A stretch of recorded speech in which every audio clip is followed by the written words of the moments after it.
Thank you for joining us wherever you are. This podcast episode is brought to you by the Old Ways actual play team. This actual play uses the 7th edition Call of Cthulhu tabletop role-playing game rules by Chaosium. This actual play is performed by adults and in an adult setting. While we try very hard to stick to language for all ages, listeners should know that this podcast may include mature themes.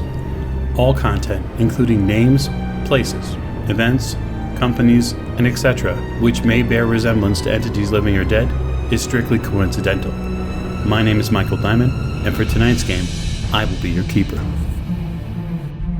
Previously, on the Old Ways podcast. Many people have told us the Juju house is not a safe place, so perhaps a group of us is a good idea. But the lady here was asking for something no one else had, something rare, and so I provided. We are in the right place. We're here for answers, and you have answers. Thank you for joining us again for another episode of the Old Ways podcast. I am your Keeper Michael, and we have returned for another session, which finds our investigators in a bit of a pickle. And that pickle specifically has to do with a place called the Juju House in New York City. It seems during their slight investigation, they may have uncovered something rather unsatisfying taking place there. Perhaps a bit foul. And after some hijinks and a bit of an upturned shelf, they are now facing several men breaking into the front door and preparing for things to get ugly. So introductions are in order for you to meet the investigating crew we'll be using tonight. So to my right, virtually. Yes, it's Lonnie, once again, playing Lawrence Edward Oliver Forsyth, who is not paying attention to the man or the woman behind the curtain. No, you're fairly busy, I assume. And I am fairly certain I'm not going in behind that curtain either, because I really, really like my sanity right where it is. See, folks, Mr. Forsyth is playing the long game, but it won't work. Virtually to his right. This is Morgan, playing Lillian Lane, hoping to not get shot this game. That's always a good thing. At the far end of the virtual table. This is Jake playing Jack Doyle, and I don't make it a general habit to abuse elderly people, but I make exceptions for nut jobs. It's always important to have a lifetime. It was just filled with occasional exceptions like this one. To Jack's right. This is James, and I will be playing Dr. Sigmund Tattenbach, who's just reeling from what he found in the back room, and a bit of an upset stomach, maybe, at seeing a mummified human tongue on top of a mask. And then last but most certainly not least. Tiffany, I am playing Maeve O'Shea, and discovered the same thing as the doctor. Fun times. But that's what she was going for. She wants the sanity loss, folks. Don't let her lie to you. So when last we left, as I mentioned before, there were some men breaking in the front door. They've broken down that front door now to the Juju house, the one the aforementioned doctor managed to lock.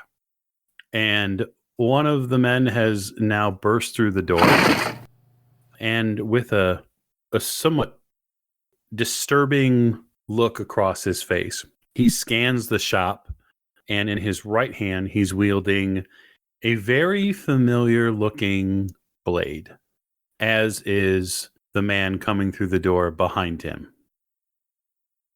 We're going to go ahead and, for the purposes of what we did last time, keep most of our initiative orders in the same fashion for everybody, with one very clear exception, and that is that Mr. Doyle, you have a pistol out, yes? Yes. Given the fact that you were told that someone was going to break through the front door, would you have done anything different with that pistol? Yeah, I'd probably withdraw it from this old man's mouth and point it at the door. All right, and then Mr. Forsyth, I assume you'd be doing the same? Yeah, I'm already aiming at the door. Okay, very good.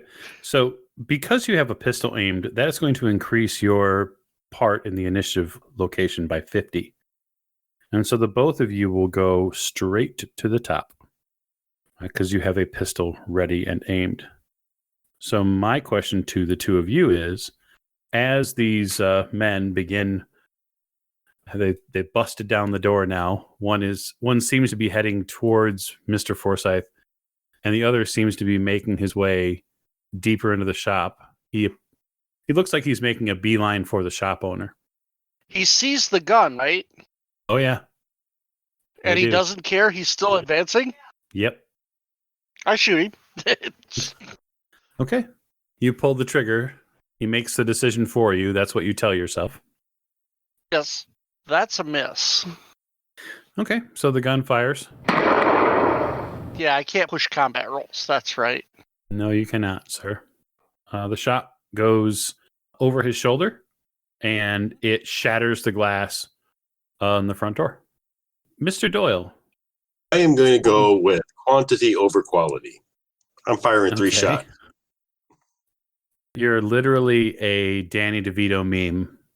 You just start blasting. I just start blasting. The first roll you make even up, and then the second and third roll are at disadvantage because you're firing multiple bullets. 9. A 9 is not great for him. That's an extreme, which means because it's a pistol, it's an automatic impale. So what is the damage for your firearm, sir? D10 plus 2. You want me to roll it? I do. You're going to end up rolling it twice because it's an impale. So 9, 7. That would be 16 damage. You drop the first one immediately. The first one that comes towards you, he gets a couple of bullets in him. Actually, sorry, he gets 1 bullet in him because that's just the first one. And he drops like a rock. Now your second shot, you are at disadvantage at this point. So just keep that in mind. So you'll roll twice. Well, Okay. 8 misses. Yeah, the guy that's behind him gets shot at, but again missed. He seems to be rather charmed. And then you can roll. That misses too. So, those 2 shots but no miss. malfunction. Okay. And the gunfire begins. Very good. Miss Lane, on 90. You are hunkered down after having tried to persuade Jack not to let this get out of hand. And then you literally watch Jack let it get all out of hand. Cheers. The front door comes shattering down, or actually not shattering down, comes swinging open because they've broken the lock open. A couple of men come in, crazed, frantic looks on their eyes, and you see long, curved, bladed weapons in their hand. And it's at that point that Mr. Forsyth fires from his spot in the alcove, and then Jack fires from his spot next to you, and you see the first man take a bullet directly in the throat. Blood pours out as he collapses down on the floor. Soft and sickly gurgle noises happen as the last bits of air kind of fall out from his lungs. And luckily for you, it happens literally right in front of you. Fantastic. So let me ask you one last question. Has Miss Lane ever seen someone die? No. Why don't you make a sanity roll? Darn it. That was going to happen sooner or later. Yeah. So it's just like any other skill roll. We're just going to make the roll and try to get under. And I got under. I currently have a 50 insanity, and I rolled a 27. Yeah, so 27, very good. So your first reaction is to cover your eyes. And one of the things that's a bit arresting about the situation is as you cover your eyes from the gruesome violence that's taking place in front of you, you realize that there's a fluid between your fingers and the skin on your face and forehead, and you realize that this fluid is someone else's blood as the spatter has gotten to you. You don't take any sanity loss, but you do have a few images that you'll live the rest of your life with. It's your action. I'd like to try to make it to the back room. That's fair. So let's look at your journal and look to see what Miss Lane's movement is. That movement rate's 9, so she can get up and go. Jack, she passes behind you and then back beyond the counter and into the back room. I'm going to make a soliloquy, if I may. Bring that shotgun? No, but I brought my axe as I'm running to the back room. Okay. Yeah, you're definitely probably not prepared to do a hand-to-hand melee combat. No, I need a or- little training. Right. So that was Miss Lane, and then I guess we'll go to Miss O'Shea after that.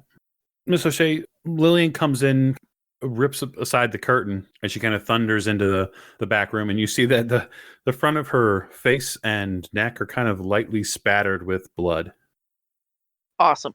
What I am going to do is I'm going to grab the mask and put it in my bag, and then even more frantically look for more ritual objects. Like move the rug, see if there's an engraving on the ground. I yell, look under the bed. Yeah, I'm just going to start like crawling around looking for more stuff. Okay. Doctor, you're going to act literally just in a few moments. Is that something you want to help her with, or do you have something else in mind? That sounds like a fantastic thing to help her with. I'm going to help her because I am not particularly useful in the combat setting right at this moment. So, Okay. All right. You begin moving around the back room, looking under things, and Miss O'Shea, you collect this disgusting mask. Is there something to wrap it in? Well, there's the black cloth that Jack pulled off of it. Okay, I'll do that. Wrap it in that before I throw it in my bag, because ew. While you do that, Miss Lane, would you make me a spot hidden roll? Sure. I really don't want to see the mask. Like, No, really. you don't. I am, but unfortunately, you might not have a choice. nobody wants to see the mask. My spot hidden is 88, and I got a 75. Yeah, that's the thing about a high spot hidden. You see Miss O'Shea go to the corner, and then she looks at this item on this wooden pedestal, and you see this beautiful but yet horrific carved wooden African mask with some sort of almost fingertip-like lines of rust and brown colored paint on the front of it. And on top of it, there's an assemblant of fabric. And then on top of that, there appears to be some sort of tube or muscle. For a moment, your eyes can barely make it out.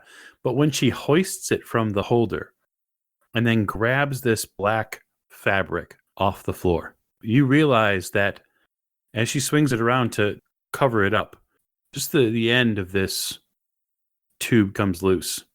And as it falls into the fabric, you realize that the end of it is a pointed human tongue. I dry heave a little bit. And now you roll sanity. Dang it. So yeah, it's just another D100 roll, and you got to get under 50. Yep, Oh, I got a nice. 7. So yeah, that's a 7. So you don't lose any direct sanity having seen it, but between the blood on your face and whatever she has in that fabric now, this has not been your normal Tuesday. No, there's dry heaving. So I would like to give Miss O'Shea and the doctor a spot hidden roll, if I could. Okay. 'Cause they're going to get a chance to search just during their round to see if they see anything. I would say a 6 is a success. I would too. I can't roll under squat tonight. My spot hidden is 68. Yep, I see that. So that appears to be a fairly good success for you. You didn't have a ton of time to look at this location before all hell broke loose in the front. But what you are certain of with your spot hidden is you kind of move the blankets aside after collecting the head, and then you help the doctor pull up the rug after you both look under the bed. And there doesn't seem to be anything under the bed here, and there doesn't seem to be anything under the rug per se in this room, but there's something about this building that doesn't make any sense to you. Something about the way, because they have so much stuff up front, and because this appears to be, anyway, the only other living space connected to it, there just doesn't seem to be enough room to house everything that they have. Right. So is there like another hidden doorway? Like, can I see something in the walls? Or it's, you said there was an abandoned pawn shop next door, right? I did. That's true. That's very true. you do know that there is an abandoned pawn shop next door.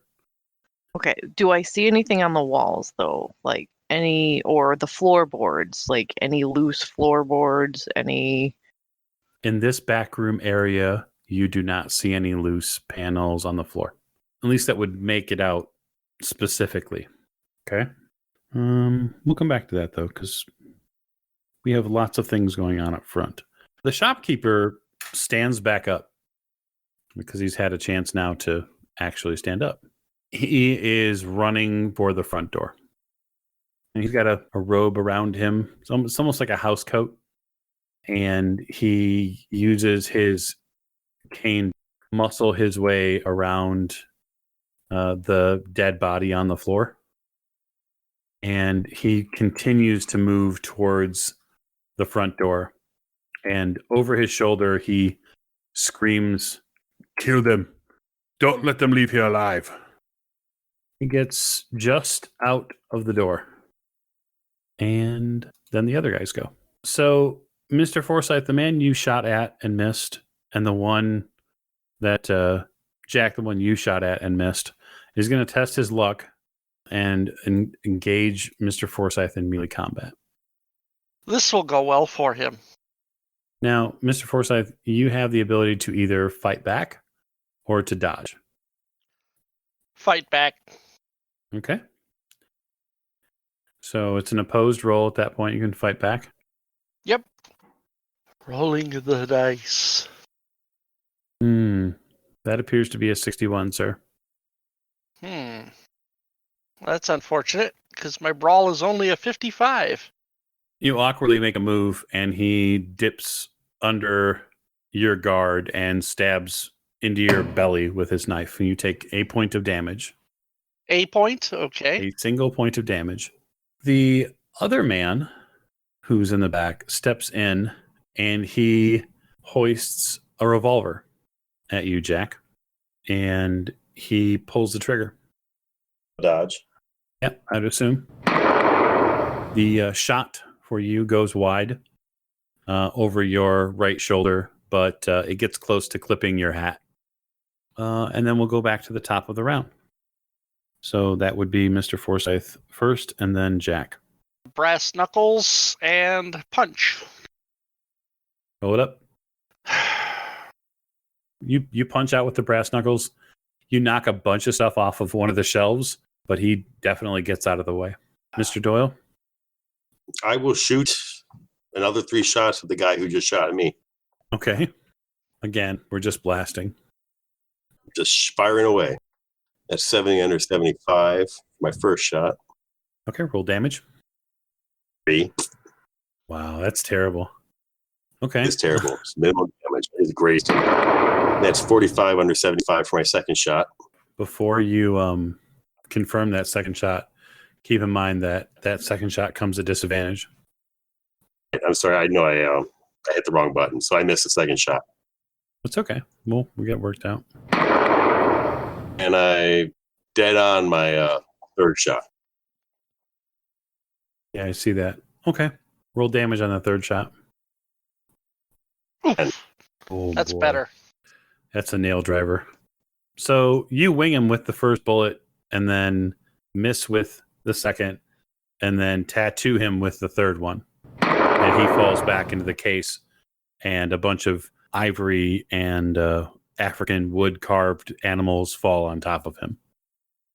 And so that would fall to Miss Lane. Well, since I'm still standing in the doorway to the back room, I'd like to move further into the back room and go to the left. Hang on. Oh, sorry. What is to the right? I'd like to go to the right. Is there a door or anything over there? Over here where, like, further right? Yeah, further right. I can't tell what that is. It's a fireplace, I think. It is stove. Yep, it is a that there is not a fireplace. It's a small clothing rack, almost as if this is where ceremonial garb might be kept. But it's obviously empty at this point. Okay, I will stay there and behind the wall there where I may not get shot. Stay there where no one is shooting at you. Very good. I think that's an excellent idea. Yes. That will go to Miss O'Shea.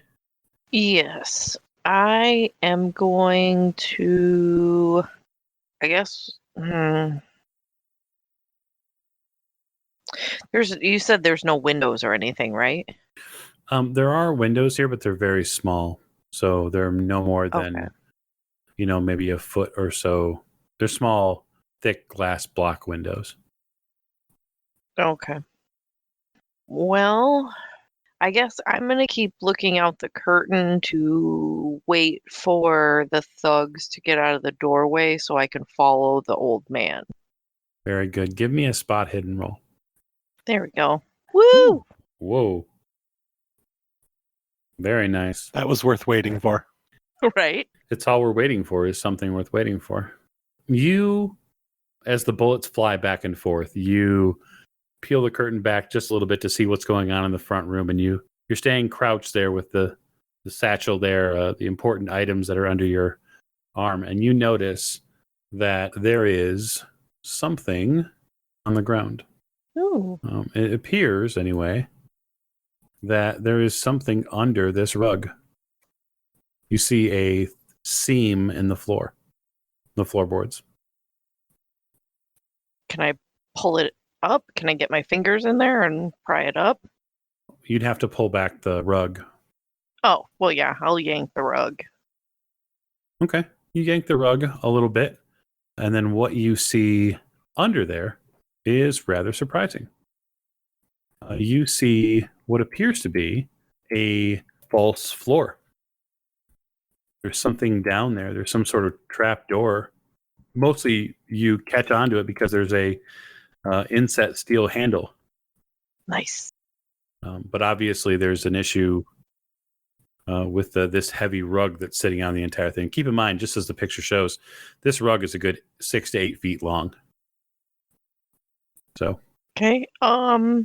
Then I'm gonna look back to the doctor and to Miss Lane and tell them to help me with this rug. I scurry over and give her a hand. Okay, so the two of you are going to go out there and make short work of the rug, or are you going to stay back here and pull it into this room?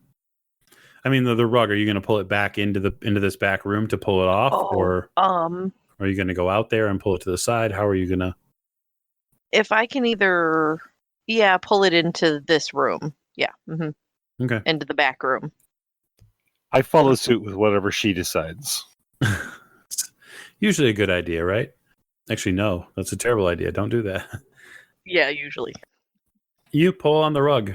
As you pull on the rug and get it all the way into this room, you can see from the curtain, which kind of moves a bit back and forth, you see that there is absolutely some sort of trapdoor under this rug. Plain to see. So that are your actions. So, he's going to take his action. Because Mr. Forsyth still has line of sight, you see that the shopkeeper has almost fled the scene. And it is now your action, sir. Mr. Forsyth. I'm busy worried about the guy with a knife in front of me. I So get that. I'm just letting you know. I'm going to yell, Jack, he's getting away, while I punch this guy again. Attempt to punch this guy. Okay. It's so irritating. Now remember, you can't push, but you can spend luck. Okay. Yeah, this will be worth the 3 luck. Okay. So, he is going to dodge or attempt to. So yeah, you cock back and you wallop him. So go ahead and roll damage with your brass knuckles. 4. Okay. Unlucky. Yeah. You punch him directly in the face. And you can feel that those brass knuckles not only connected, but probably broke his jaw. Mr. Doyle. I will run after the old man. Run. All right. Well, Jack's movement is 9, so he's pretty fast. 1, 2, 3, 4, 5. How far are you going? As far as I have to get to him. 6, 7. Are you going to tackle him? Yes.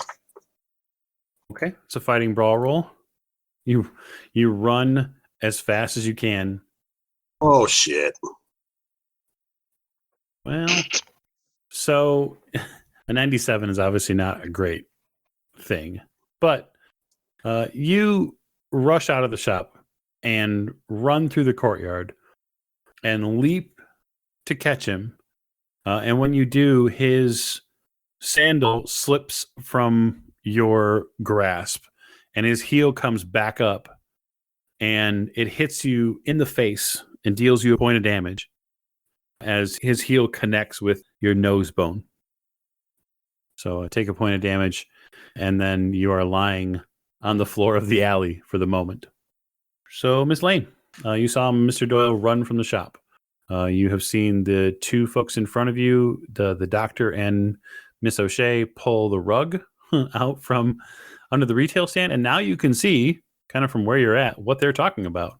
There is something there. Have they opened it up yet? No, they have not had a chance to open it up yet, but they definitely have discovered that there is a secret door in the floor.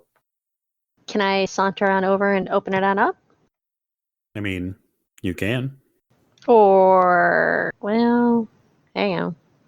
You can attempt to. Can I chase after the old man as well? You can chase after the old man. I don't think I'm going to make it as far as Jack did, though. Your movement's 9, so you could get there. Yeah, you basically have to leap over Jack to get there, That's fine. which isn't out of the question. I'm pretty fit. I've heard that. What am I rolling for that? For you, it'd be fighting brawl to tackle him, and I'm not sure how much fighting brawl you have, but we can look. That's 25. You got a puncher's chance. Watch me roll 100. Watch me. You might. Oh, sweet! All right, a 20 out of 25.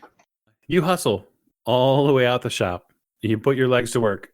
And as you hustle out of the shop, you land finally and completely right on top of the shopkeeper.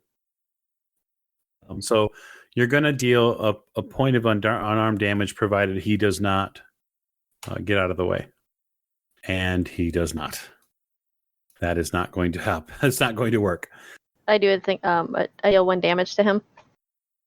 Yes, you do a point of damage to him, but moreover, you land on top of him and you make it so that way he cannot immediately flee the scene. Fantastic. He will have to at least spend part of his action next round getting back to his feet. And this is a guy that moves with a cane, so. Miss O'Shea on 65. What are you doing now that you've revealed this spot? I'm going to try and lift the trap door. Okay. So you go to the metal inset handle. And when you go to the metal inset handle, you pull it up and you see that there is a padlock on it. Ugh. He has the key around his neck on a leather thong. So, Doctor, it's your action. I approach. Is the guy that Forsyth is fighting, is he still up and ambulatory? Oh, yeah. I approach him and hit him with the head of my cane. That's fair. Go ahead. Go ahead and make a attack roll, and I will make a fighting back roll because he has a knife, and he is going to try to fight back. Boom. Okay, so you rolled a 2. Nice. I rolled a 4. So you win in this case, but that's a pretty close roll. So that's going to, it's not going to impale because it's a bludgeoning weapon, but go ahead and roll the cane damage like a club. Does the doctor Boom. have a damage bonus at all? Not at all. He's tiny. Okay. So you deal him 6 points of damage over and above the previous damage he had. So He falls over and collapses onto the floor. And at this point, we are almost out of rounds. So, Mr. Forsyth, what's your actions? You and then Jack. Is the man there conscious or I mean, is he unconscious or is he dead? He appears unconscious. You can tell that he's definitely still breathing. I tell Forsyth he has a key on him. He has a key on a leather thong. Can I yell that loud enough for them to hear? I mean, you can yell it. I do so. When I hear that, and we'll start heading out the door. Okay. You begin heading out the door. I get out the door. I see Miss Lane in a heap on top of this guy. Yep, looks like it. He's trying to get back up right now. No, he's not. Gonna sit on him? Yeah. We're Okay. going to. I'm quite a bit larger than Miss Lane. I would say so, yes. You're like an offensive lineman. And I assume that I'll have some sort of advantage because he is on the ground. Yeah, so what's your plan is just to try to keep him on the ground, or Tackle him again. yeah, sure. It's a fighting brawl roll. And you would be advantaged on that roll, so it would be 2 different rolls, take the lowest. Right. That's the better one. That's 21 better than 97. Yes. So you don't so much like press him onto the ground as with your hands, you're able to simply just put enough pressure on his back with your boot, if you're so inclined, that he's unable to shake free. I wouldn't move if I were you. Okay, Mr. Doyle, your action? Well, looks like these two have it. Why don't we drag him back inside? Okay. Pretty easy to do if that's the aim of the group. Yep. Frog march him in. Okay. Miss Lane, you dust yourself off a little bit, but you feel pretty proud of yourself. Yeah, I was able to do something a man wasn't able to do. Of course. That's right. And I didn't even have to use a gun. All right. So the collected scene is pulled back into the storefront, and minus the broken shelves and shattered equipment and, quite frankly, shattered lives, the investigators are surrounding the shopkeeper at this point. I want the key. I mean, you can I see just it. take the key off his neck. Yeah, you can see it on his neck. The shopkeeper looks fairly beaten, having been tackled and then, brutalized by having some oaf put his foot on his back of his neck. With the key, I want to unlock the door so we can go downstairs. Okay. You unlock the lock. Are you going to open the trapdoor? Yes. Light pours into a long, carved stone staircase. Carved staircase? Oof. Yep. It seems to go down a little ways. Would it be possible to make an engineering roll? Sure. What were you attempting to discern? Tell me that first. You say carved staircase. Yeah. I know a bit about the architecture of places like this. They don't make places like this, especially in this neighborhood, with this kind of fancy architecture. How long has this been here? Does this predate the actual building? No, what you're looking at, like as far as the stairs go, is it appears that the stairs here have had some work done to them. The thing is, it's like the stairs aren't exactly wide either. It's barely wide enough for one person to go down at a time. And these stairs are steep too. So that's one thing. That's the style of the time, though. Yeah, that's one thing that your eye would catch absolutely, is that these stairs are steep. And so it's a good 6 meters or so down. And they seem to end at looks to be a corridor. You don't have a ton of light. It's not really lit down there, so. No. Well, I'm going to fish out my flashlight from my bag. Mm-hmm. around the grossness that is in it. So it'll probably take me a minute. And then I'm going to head down the stairs. Okay. You begin to head down the stairs. The shopkeeper, he gives you a bit of a chuckle as you begin heading down the stairs. Go and see. Go and see. That is my intention. Is anyone else planning on accompanying her? Oh, yeah. Yep. Jack, do you want to stay up here and we'll interrogate this person? Okay, so Mr. Forsyth, are you staying upstairs with him for interrogation? Yep. Interrogation and restraint. Make sure he doesn't make another run for the door. Now, yeah, the door, which is still broke open. Yeah, I will shut the door and prop something in front of it to hold it up. Okay. Miss Lane, what are you planning on doing? I'd like to go downstairs as well. Go into the depths. She hasn't been around long enough to know not to follow me into these creepy places. Miss Lane has her own history with the creepy places. Look, I haven't seen anything creepy the entire time we've been playing this game, so, I mean... We'll bring something back for you, don't worry. I'll make sure not to look at it. So, you head down this long stairway. It goes down about 20 feet at a very sharp angle. It ends in a corridor about 10 feet long or so, and then in turn stops at what looks to be a fairly stout door. All the walls, the ceiling, and the floor of this corridor are all stone. The ceiling's about 8 feet or so above the floor. Are there any carvings on the door? There are not carvings on the door. There are symbols cut into the stone slabs. Are they symbols like ones we've already encountered or different ones? They are not symbols that you've encountered before, but they are symbols that you could make if you did a little bit of, took a little time and did a little bit of research, or at least examine them for a bit, you might be able to discern what they are. With occult? Actually, it's anthropology. Ah, Jesus. It's your Okay. favorite skill. Nope.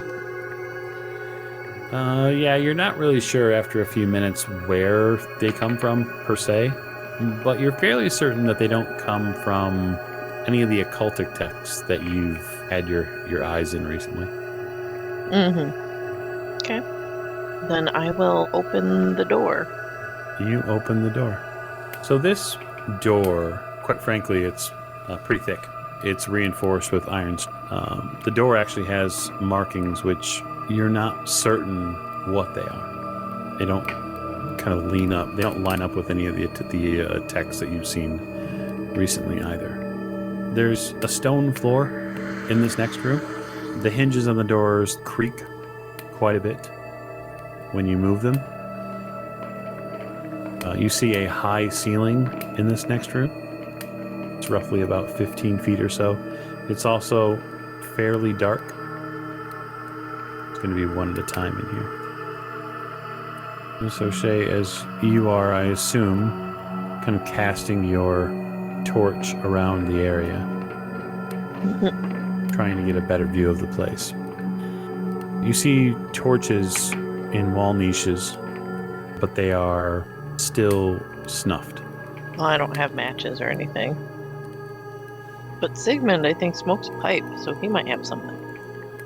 It looks like in the far corner there are maybe some crates, boxes. You see at one end of the room there seems to be some sort of mechanical contraption, like a winch. And then there seems to be this section of the floor over here. It's a row of stones. And that row of stones is a circle. And there seems to be a big stone on top of it. Like a slab, like a circular slab that has sealed it. Well, I know enough that I do not want to unseal that.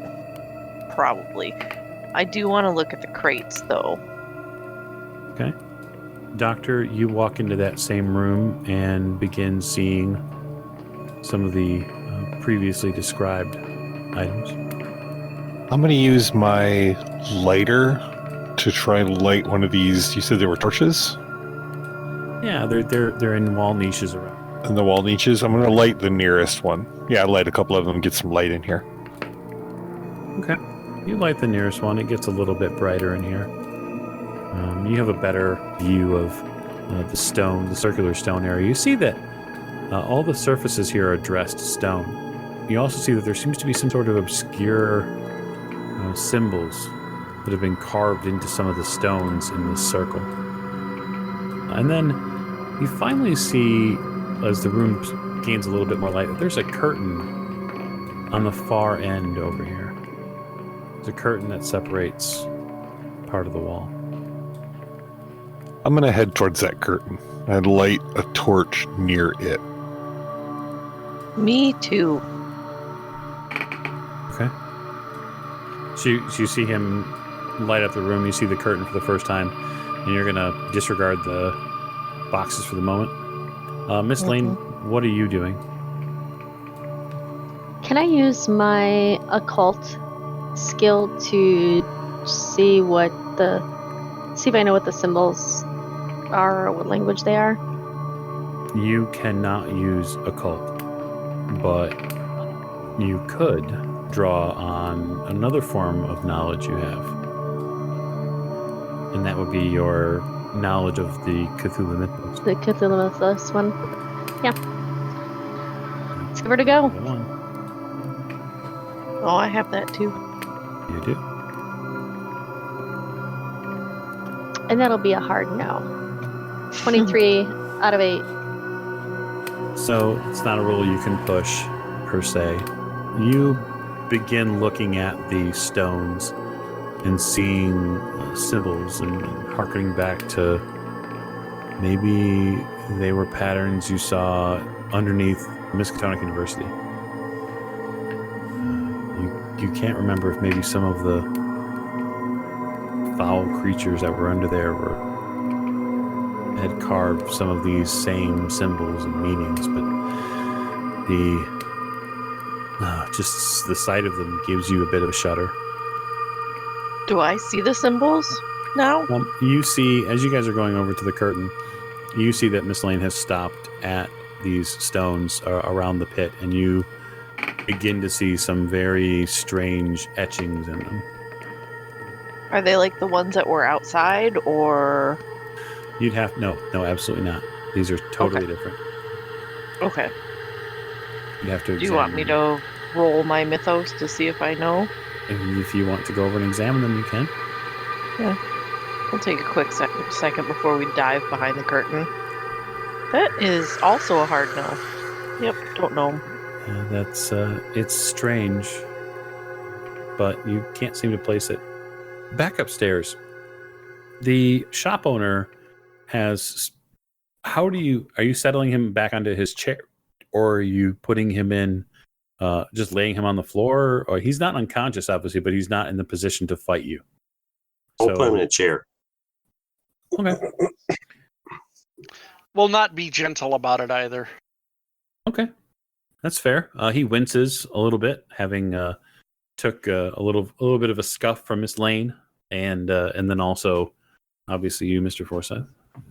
He tries to adjust to his difficult position, and his eyes seem to kind of dart back and forth along the front windows and the doorway of the Juju house, as if he's looking for something.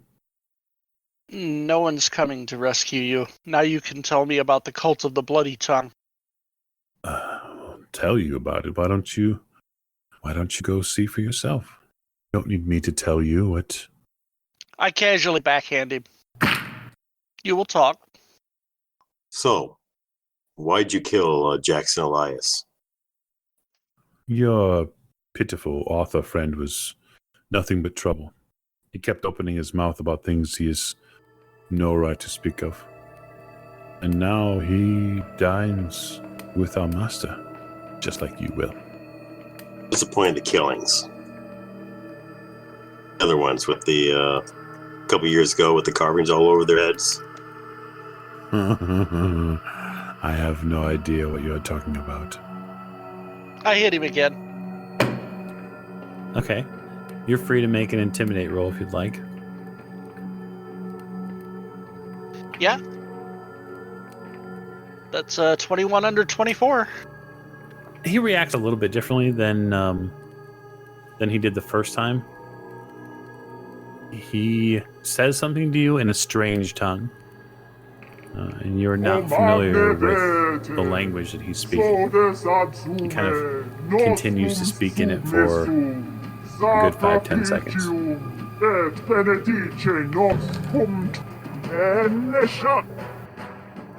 I go over to his associate with the knife, and I pick up the knife. I go back over and I say, "It's a shame that you broke into your shop and murdered you." Okay. It's a pretty heavy. It's like a machete. Yeah. Okay. So what's your plan? Either tell me what I want to know, or I will kill you right now, and you can dine with your master. He cackles, and you see his rather spotted gray tongue kind of slide out from between a set of, saliva-covered gums. He begins chanting something in a strange tongue. I stab him. I've seen this before. Okay, so it's a fighting brawl roll. Wow. Yeah, that's the thing. Oh my god. Do I have advantage, by the way, because he's sitting in a chair? Yeah, I'd say you have advantage because he's not interested in ducking or moving. Do I have advantage on the man that's currently attached to a chair? So yeah, that's a 15 under 55. Okay. Is the correct skill there? Yep. So go ahead and roll 1d8 plus your damage bonus. 5. Okay. You cut him pretty well. He cries out in pain, and blood spills onto the retail counter and down the glass. It's an effective chopping weapon. There's no doubt that Panga is made to kill. Unfortunately, the shopkeeper is still alive. And it's at this point you realize that one strike is not going to do it. I don't much care. This man killed Jackson Elias and laughed about it. Well, if you're going to continue, you can just... Yeah. We don't need to roll damage. We'll just say that you finished the job. Yep. Let's stretch this out as long as possible. It is a fairly brutal end for him. There is no clean way to do that. Nope. As the shopkeeper's body falls to the floor, and with the Panga still in your hand, you get the sense that life suddenly has altered for you in an innumerable amount of ways. And while you feel justified that you've resolved some brutal end that your friend came to, a piece of yourself is still... I've done a really, really unchristian thing. Well, it's what it is really is it's the reflection you see in that, the sheen of the blade of the Panga. It's your eyes, but it's his blood, and that's when you'll roll sand. Yep. I actually made that. You did, but it's still going to cost you. Yep. There's no way around that. No, not really. So you take a point of sanity loss. Okay. I'll leave you upstairs for the moment. Mr. Doyle, you see all that go down in front of you, but I'm not sure how you feel about it, I guess. I'm not sure how I feel about it either. Think on that. Down in the basement, Doctor, you get to the curtain. The curtain itself is fairly thick. I pull the curtain aside. You pull the curtain aside. There is a space here beyond the curtain. Deep within this space, although it's not terribly deep, you see a multitude of things. A chest, a sort of African teak wood chest. You see what look like the front paws of a lion, a pair of them, sitting on the top of it. Almost look like they're been taxidermy. And they're immediate items that draw your attention in because they're big and massive. I mean, if you've ever seen the full-grown lion in person, a male lion, they're pretty big. There are 4 humanoid figures that sit in this back area. And there is no light here except for the close by torchlight. And the figures here are dark-skinned and have long, kind of sweeping African hair. On their bodies, there are an innumerable amount of cuts that have been sewed together and stitched together. And the stitches have created symbols and pictograms across their body. And with the pull aside of the curtain, a fresh scent comes to your nostrils. And it is unequivocally a scent you've smelled before. And that scent is the grave. Even as you take in the smell, your ears take in the sound of deep, guttural growls from the figures as their dead eyes open and their bodies surge towards you. That is where we'll call it for the evening. Poopy. No, I think it's great. Fantastic. So, Yeah, that's awesome. I'm so glad you found the basement. I can't wait. Okay, so that's what we'll call it for this week's session. And we'll gather back again soon enough to see what befalls the investigators here caught in the troubles of the basement of the Juju house. I appreciate all of you listening, and we'll talk to you all real soon. We appreciate you sticking with us through the audio changes, and we hope you back to the regular Old Ways podcast studio relatively soon. So have a good night, everyone.